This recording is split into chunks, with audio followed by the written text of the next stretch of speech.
नमस्कार, आपका स्वागत है भारत समय नेटवर्क में और आपके साथ मैं हूं निर्मला राव। आज हम बात करेंगे एक ऐसे शख्स की जिनका नाम सुनते ही देश में इमरजेंसी की यादें ताजा हो जाती हैं। वो शख्स जिसके बिना किसी आधिकारिक पद के सत्ता का केंद्र बने रहे।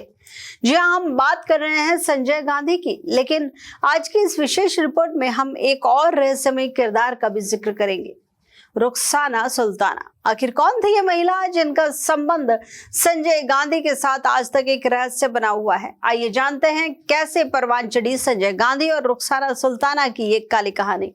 14 दिसंबर 1946 को जन्मे इंदिरा गांधी के छोटे बेटे संजय गांधी का राजनीतिक जीवन हमेशा से विवादों में घिरा रहा। 1975 से 1977 के बीच इमरजेंसी के दौर में संजय गांधी एक ऐसे शक्तिशाली राजनेता के रूप में उभरे जिनका प्रभाव इतना बढ़ गया कि वे बिना किसी पद के भी पूरे देश में अपनी मनमानियां कर रहे थे। इसी दौर में एक और नाम तेजी से उभरा, रुखसाना सुल्ताना। कहा जाता है कि संजय गांधी के हर फैसले में उनकी खास भूमिका होती थी। बताया तो ये भी जाता है कि रुखसाना सुल्ताना पुराने दिल्ली के संभ्रांत परिवार से जुड़ा एक बड़ा नाम था।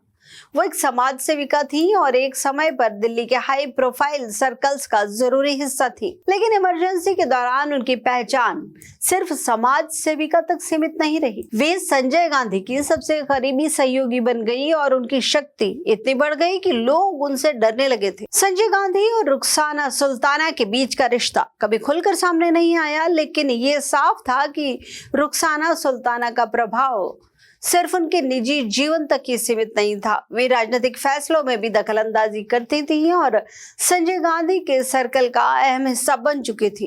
इमरजेंसी के दौरान जब पूरे देश में संजय गांधी ने जबरन नसबंदी अभियान के डर और दहशत का माहौल फैला दिया था, वहीं रुखसाना सुल्ताना का नाम भी सुर्खियों में था। कहा जाता है कि जामा मस्जिद क्षेत्र में उन्होंने अपनी ताकत का ऐसा प्रदर्शन किया कि लोग उनकी गाड़ी देखते ही छिप जाते थे। परफ्यूम, गुलाबी चश्मा, सिल्क की साड़ी और लो कट चोली में घूमने वाली रुखसाना का बोल्ड अंदाज उनकी शक्ति का प्रतीक बन गया। रुखसाना सुल्ताना और संजय गांधी के रिश्तों को लेकर अटकलें आज भी जारी हैं। कुछ लोगों का कहना था कि वे संजय गांधी की रखैल थी, तो कुछ उन्हें संजय गांधी की राजनीतिक से पैसालार मानते थे। सच्चाई क्या थी ये शायद कभी पूरी तरह सामने आ ही ना पाए, लेकिन एक बात स्पष्ट है, संजय गांधी और रुखसाना सुल्ताना का गठजोड़ इमरजेंसी के दौरान पूरे देश के लिए एक बेहद डरावना सपना था। नसबंदी मामले में रुखसाना सुल्ताना का कहना था कि मुझे किसी से डर नहीं लगता, मैंने वही किया जो मुझे सही लगा। संजय के कहने पर मैं नसबंदी अभियान का हिस्सा बनी, लेकिन मेरे लिए वो समाज सुधार का काम था। रुखसाना सुल्ताना के व्यक्तित्व, उनकी ताकत और उनके संजय गांधी के साथ संबंध आज भी राजनीतिक इतिहास में